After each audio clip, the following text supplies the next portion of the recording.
The live TV, सच सबसे आगे। नमस्कार, द लाइव टीवी आप देख रहे हैं। आपके साथ मैं हूं आदित्य कुमार। अब भारत भी गाजा पट्टी के लोगों की मदद करने के लिए आगे आ गया है। उसे सीधे तौर पर कहा है कि हम सामग्रियां भेज रहे हैं, भेजते रहेंगे और हम मदद करना चाहते हैं, क्योंकि भारत भी ये सोच रहा है कि जिस तरीके से लगातार वहाँ पर मासूम बच्चों को मारा जा रहा है, वहाँ राहत सामग्री नहीं है, वहाँ पर विद्युत नहीं, ईंधन नहीं है जिससे विद्युत उत्पन्न की जा सके, वहाँ पर अस्पतालों में दवाइयाँ नहीं, बहुत सारी सुविधाएं वहाँ पर नहीं। उन सब सुविधाओं को पहुँचाने की बात भारत कर रहा है। अब देखिए, ये हेडलाइन देखिए कि गाजा के पीड़ितों के लिए भारत ने भेजी आपात सहायता सामग्री। C-17 विमान मिस्र के हवाई अड्डे के लिए रवाना।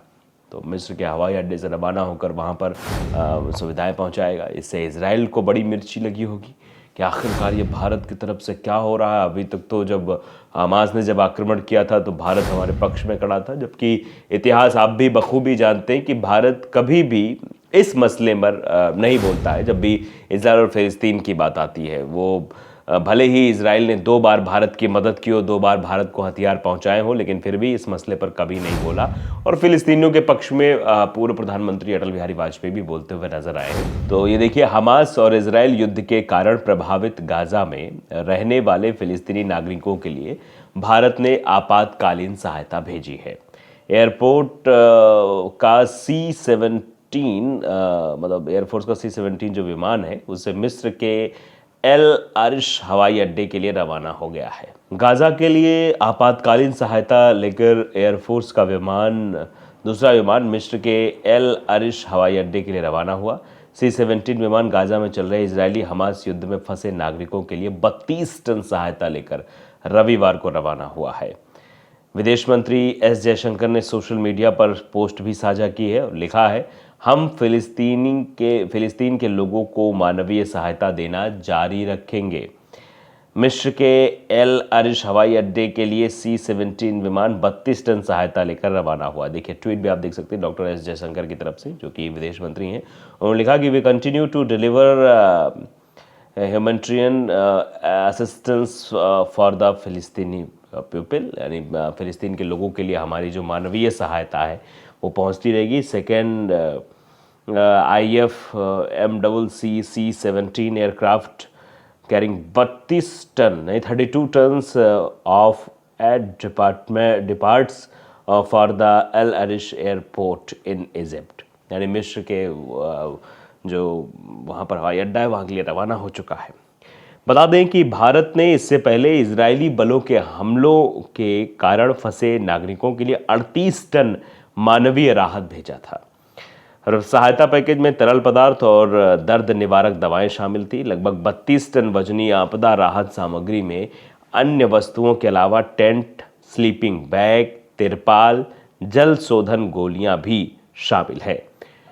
सोशल मीडिया पर विदेश मंत्रालय के प्रवक्ता अरिंदम बगाची ने कहा कि भारत फिलिस्तीन के लोगों को मानवीय सहायता भेजता है। फिलिस्तीन के लोगों के लिए 32 टन आपदा राहत सामग्री मिस्र के एल अरिश हवाई अड्डे के लिए रवाना हुई।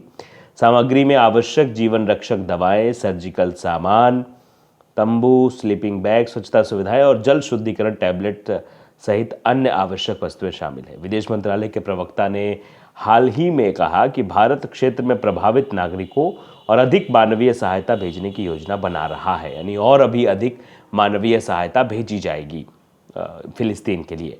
भारत ने गाजा में चल रहे सैन्य अभियानों में नागरिक हताहतों से बचने की जरूरत पर जोर दिया। प्रधानमंत्री नरेंद्र मोदी ने शुक्रवार को voice of global south summit में अपने शुरुआती संबोधन में कहा कि पश्चिम एशिया की घटनाओं से चुनौतियां उभर रही हैं।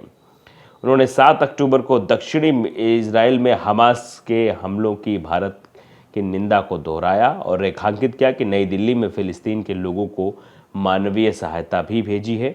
जो वहाँ पर उपस्थित है उनको भी मानवीय सहायता पहुँचाई जा रही है। तो आप देख सकते हैं किस तरीके से लगातार ये मानवीय सहायता पहुँचाई जा रही है। और इस मानवीय सहायता पहुँचाने के बाद भारत बता रहा है कि आने वाले समय में जब भी कुछ भी ज़रूरत होगी तो वो जो है खड़ा रहेगा और गाजा पट्टी पर मदद पहुंचाता रहेगा, फिलिस्तीनियों की मदद करता रहेगा। तो आप समझ सकते हैं किस तरीके से लगातार फिलिस्तीन के लिए काम करता हुआ नजर आ रहा है। और ये सब कुछ देखकर इजराइल ज़रूर परेशान दिखाई दे रहा होगा। इजराइल को लग रहा होगा कि आखिरकार ये किस तरीके की चीज़ें हो रही हैं, ये तो हमने इसकी मतलब कल्पना भी नहीं की होगी जो ये हो रहा है। आखिरकार क्यों ऐसा हो रहा है, वो ये भी अचंभित हो रहा होगा इजराइल। लेकिन आप साफ तौर पर देख सकते हैं जिस तरीके से लगातार इजराइल की मदद ना करके फ़िलिस्तीन की मदद कर रहा है, ऐसे में सब जगह ये चीज़ें फैल रही हैं कि भारत लगातार मदद पहुंचाने में सबसे आगे है। देखिए, दैनिक भास्कर ने भी इस खबर को तरजीह दी है। 38.5 टन मेडिकल और आपदा राहत सामग्री लेकर हिंडन एयरबेस से उड़ा C-17 ग्लोब मास्टर। यानी पहले भी मदद भेजी जा चुकी है, फिर अभी भी मदद भेजी जा रही है। ये खबर जो हम आपको बता रहे हैं वो 1 महीने पहले की खबर है, जो भारत ने फ़िलिस्तीन को मदद भेजी थी। अब फिर से मदद भारत की तरफ से भेजी गई। भारत सरकार ने फ़िलिस्तीन के लोगों की मदद भेजी है। भारतीय वायुसेना का मालवाहक विमान C-17 ग्लोबल मास्टर रविवार सुबह 38.5 टन मेडिकल और आपदा राहत सामग्री लेकर रवाना हुआ। विदेश मंत्रालय के प्रवक्ता अरिंदम बागची ने एक्स पर पोस्ट करके बताया, भारत फ़िलिस्तीन के लोगों को मानवीय सहायता भेजता है। फ़िलिस्तीन के लोगों के लिए लगभग 6.5 टन चिकित्सा यानी 32 टन आपदा राहत सामग्री को लेकर IF C-17 की उड़ान मिस्र के एल अरिश हवाई अड्डे के लिए रवाना हो गई है। तो आप ये समझ सकते हैं लगातार मतलब मदद की जा रही है।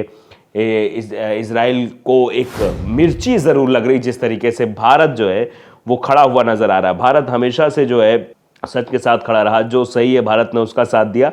और यही वजह है कि अब ये खाने पीने की सामग्री भी पहुंचा रहा है और लगातार गाज़ा में उस हालात से उभरने के लिए दवाइयां भी वो मुहैया करा रहा। तो ये बड़ी अपने आप में बात है जिस तरीके से भारत ने मदद की है फ़िलिस्तीनियों की गाज़ा पट्टी पर। तो इसको लेकर तरह तरह की चर्चाएं भी हो रही हैं।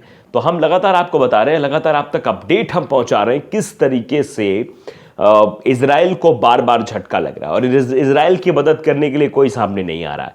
और अभी आपने देखा था कि तुर्की के राष्ट्रपति ने तो सीधे कह दिया कि इजराइल के प्रधानमंत्री की सोच आखिरकार क्या है। इजराइल एक आतंकवादी देश है, एक आतंकी देश है, क्योंकि अगर वो 12,000 लोगों को मार रहा है, उसमें से 4,500 बच्चे हैं, तो आप समझ जाइए कि 1/3 से ज़्यादा तो बच्चों को मार रहा है। और मासूम बच्चों को मारने वाला आतंकी ही हो सकता है, उसकी सोच आतंकी सोच जैसी हो सकती है। ये बात रेसेप तैयब एर्दोगन के द्वारा पहले ही कही गई थी। और उसके बाद अब लगातार हम चाहे जॉर्डन की बात करें या फिर हम यमन की बात करें या हम अभी भारत का भी रुख देख रहे हैं, तो वो फ़िलिस्तीन के साथ खड़ा हुआ दिखाई दे रहा है। गाज़ा में हो रहे हमलों में मारे जा रहे लोगों के साथ खड़ा हुआ दिखाई दे रहा है। गाज़ा की स्थिति, जो गाज़ा एक शमशान घाट में तब्दील हो गया है, कब्रिस्तान बन गया है, वहाँ पर चारों तरफ मलबा मलबा दिखाई देता है, कहीं भी कोई भी व्यक्ति नहीं दिखाई दे रहा है। वहाँ हालात मोहब्बत से बदतर बना दिए हैं इजराइल ने वहाँ बमबारी करके। तो वो सब पूरा विश्व देख रहा है, पूरी दुनिया देख रही है। वहाँ के बच्चों की हालत देखी जा रही है, कैसे बमबारी हुई तो कैसे बच्चे तबाह हो रहे हैं वहाँ पर, वहाँ की पूरी पीढ़ी तबाह हो जा रही है। तो ये सब पूरा विश्व देख रहा है, इसीलिए हर जगह से ऐसे रिएक्शंस भी सामने आ रहे हैं और मदद की जा रही है फ़िलिस्तीनियों की। तो द लाइव टीवी को अगर आपने सब्सक्राइब नहीं किया जरूर करिए, बेल आइकन दबाइए ताकि सच खबर आप तक पहुंचती रहे। नमस्कार। द लाइव टीवी, सच सबसे आगे।